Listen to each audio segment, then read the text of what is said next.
రామోజీరావు గారు కృష్ణా జిల్లా పెదపారపూడి గ్రామంలో మధ్య తరగతి రైతు కుటుంబంలో 1936 నవంబర్ 16న చెరుకూరి వెంకట సుబ్బారావు, వెంకట సుబ్బమ్మ దంపతులకు జన్మించారు. ఆయనకు రాజ్యలక్ష్మి, రంగనాయకమ్మ అనే ఇద్దరు అక్కయ్యలు ఉన్నారు. 1947లో గుడివాడ మున్సిపల్ ఉన్నత పాఠశాలలో 8వ తరగతిలో చేరి 1951 వరకు 6th ఫామ్ వరకు చదివారు. గుడివాడ కళాశాలలో ఇంటర్మీడియట్, బిఎస్సి పూర్తి చేశారు. అనంతరం ఢిల్లీలోని ఓ యాడ్ ఏజెన్సీలో ఆర్టిస్ట్గా చేరారు. ఆగస్టు 19, 1961లో తాతినేని రమాదేవితో వివాహం జరిగింది. 1962లో హైదరాబాద్లో స్థిరపడ్డారు. 1962 అక్టోబరులో మార్గదర్శి చిట్ఫండ్ స్థాపన. 1965లో కిరణ్ యార్డ్స్ ప్రారంభం. 1967 నుండి 1969 వరకు ఖమ్మంలో వసుంధర ఫెర్టిలైజర్స్ పేరుతో ఎరువుల వ్యాపారం. 1969లో అన్నదాత పత్రికను ప్రారంభించారు. 1970లో ఇమేజెస్ అవుట్డోర్ అడ్వర్టైజింగ్ ఏజెన్సీ ప్రారంభం. 1972 నుండి 1973 విశాఖలో డాల్ఫిన్ హోటల్ నిర్మాణానికి శ్రీకారం. జూన్ 21, 1980లో 3 స్టార్ హోటల్గా డాల్ఫిన్ ప్రారంభం. ఆగస్టు 10, 1974లో విశాఖలో ఈనాడు దినపత్రిక ప్రారంభం. ఆగస్టు 12, 1974లో మార్గదర్శి మార్కెటింగ్ ప్రైవేట్ లిమిటెడ్ ప్రారంభం.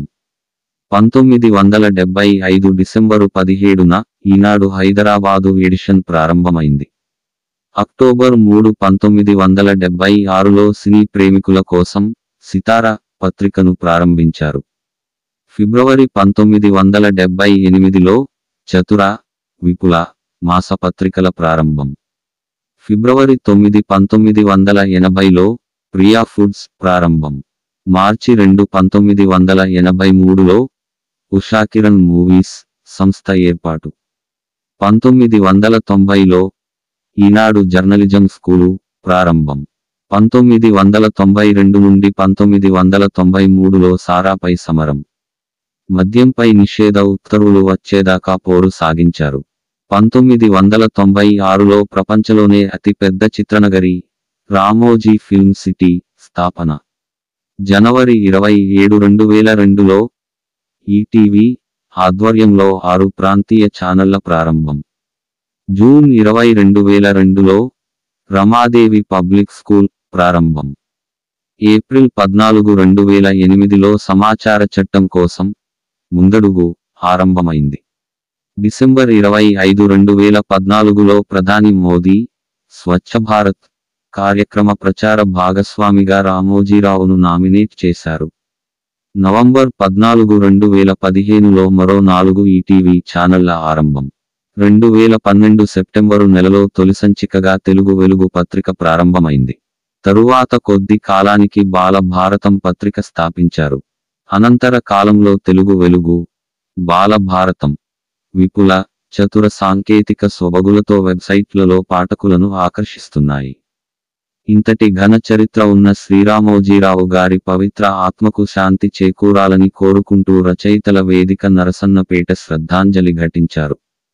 ఈ కార్యక్రమంలో రచయితల వేదిక అధ్యక్షులు సదాశివుని కృష్ణ, కార్యదర్శి ప్రతిభా పేజీ రచయిత బమిడిపాటి గౌరీశంకర్, తెలుగు వెలుగు పత్రికలో ఉప సంపాదకులుగా విధులు నిర్వహించిన మావుడూరు రామ జోగేశ్వర శర్మ, తెలుగు ఉపన్యాసకులు జోస్యుల హరిప్రసాద్, లక్కోజు గౌరీశంకర్, భాషాభిమాని హరిదత్తు, రచయితల వేదిక సభ్యులు పాల్గొన్నారు.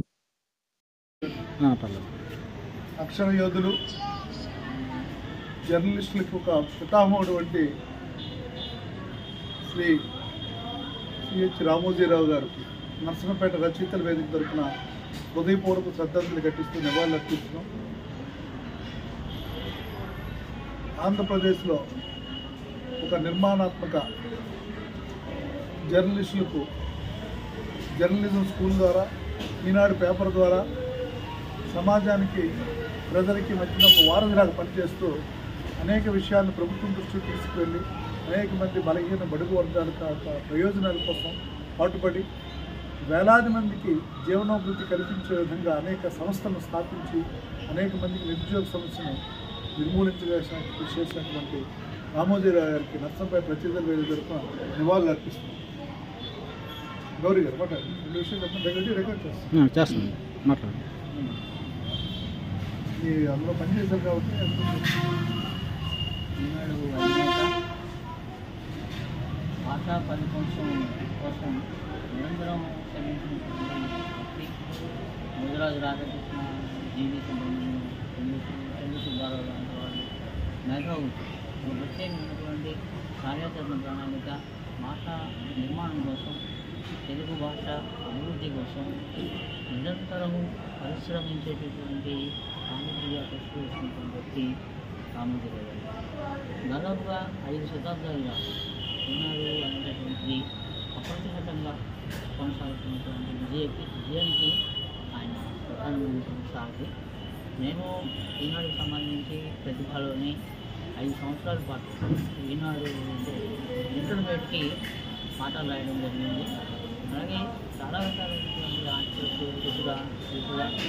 తెలుగులు వెలుగు, మారులోకం ఇలాంటి వాటిలో నా కథల్ని కూడా ప్రచురించి ప్రోత్సహించేది. అందుకు ఆయనకి సందర్భంగా మీరు తెలుగు వారి ఎక్స్పీరియన్స్ కొంచెం. అక్షరశిల్పి, అక్షరయోధుడు రామోజీరావు గారు ఈరోజు లేకపోవడం అన్నది తెలుగు ప్రపంచానికే ఒక పెద్ద లోటుగా మనం చెప్పుకుంటున్నాం. ఎందుకంటే తెలుగు భాషకి ఆయన ఇచ్చినటువంటి ప్రాధాన్యతకి కారణం తెలుగు వెలుగు అనేటటువంటి ఒక పత్రికను స్థాపించి దాంట్లో కథలైతేనేమి, వ్యాసాలైతేనేమి, ప్రాచీన సాహిత్యం అయితేనేమి, పద్య సంస్కృతికి ఆయన పెద్దపీట వేశారు. అటువంటి తెలుగు వెలుగు పత్రికలో నాలాంటి వాళ్ళని కూడా ఆయన తీసుకొని నేను తెలుగు వెలుగు పత్రికలో ఉపసంపాదకుడిగా కూడా 2 సంవత్సరాలు పనిచేశాను. అప్పుడు ఆయనలో ఉన్నటువంటి క్రమశిక్షణ అన్నది నేను గుర్తించాను. ఎందుకంటే ఆయన తెలుగు వెలుగు పత్రిక తయారైన తర్వాత డమ్మీ పత్రికని సంపూర్ణంగా ఆయన చదివేవారు అన్నమాట. అందులో ఏవైనా లోటుపాట్లు ఉంటే వెంటనే కూడా ఆయన ఉపసంపాదక వర్గానికి, సంపాదక వర్గానికి తెలియజేసి అందులో చేర్పులు మార్పులు చేసేవాళ్ళు. అంటే ప్రతి చిన్న విషయాన్ని కూడాను ఆయన సంపూర్ణంగా గమనించి ప్రతి దాని మీద కూడాను ఆయన ఆసక్తితోని ఆయన చేసినటువంటి సంస్థల్లో ప్రతిదీ కూడా నిబద్ధతతో నడిచే విధంగా ఉండటం అన్నది చాలా గొప్ప విషయం.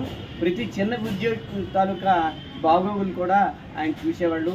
అటువంటి మహనీయుడు ఈరోజు మనకి లేకపోవడం మనకి అతి పెద్ద లోటుగా మేము భావిస్తున్నాం. ఆయనకి ఈరోజు రచయితల వేదిక నర్సింపేట వారి తరఫున మా అధ్యక్షులు వారు కృష్ణ గారి ఆధ్వర్యంలో ఈరోజు శ్రద్ధాంజలి ఘటించుకుంటున్నాం. అందరికీ ధన్యవాదాలు.